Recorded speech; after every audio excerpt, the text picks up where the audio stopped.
یہ بتائیں کہ رمضان شریف کے اندر ہی ہمارے بازار بھر جاتے ہیں، عورتیں زیادہ ہوتی ہیں مردوں کی تعداد کے حساب سے، اس حوالے سے کیا حکم ہے؟ دیکھیں یہ عید کی خریداری کا سلسلہ ہوتا ہے، تعلیم کی کمی، تعلیم کس چیز کی؟ دین کی تعلیم۔ جی عید کا تصور صرف نئے کپڑے اور نئے جوتے نہیں۔ صحیح۔ شیخ ابو طالب مکی رحمہ اللہ نے اس کو قوت القلوب کے اندر نقل کیا کہ امیر المومنین سرکار حیدر کرار کرم اللہ تعالی وجہ الکریم نے فرمایا کہ جس دن کوئی گناہ نہ ہو وہ دن عید کا دن ہے۔ سبحان اللہ۔ اسی طرح حضور سرکار بغداد حضور غوث پاک رضی اللہ تعالیٰ عنہ کی جانب یہ قول مبارک منسوب ہے اشعار کی صورت میں کہ آپ نے فرمایا کہ جس دن بندے کا خاتمہ ایمان پر ہوگا وہ دن عید کا دن ہے۔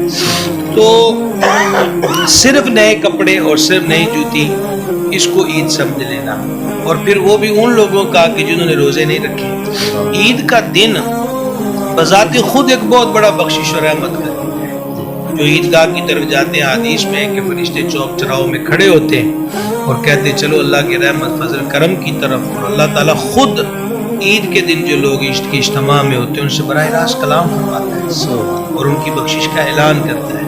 تو ایک چیز تو یہ ہے کہ جنہوں نے روزے بھی نہیں رکھے تو وہ ان کو زیادہ عید کا شوق ہے،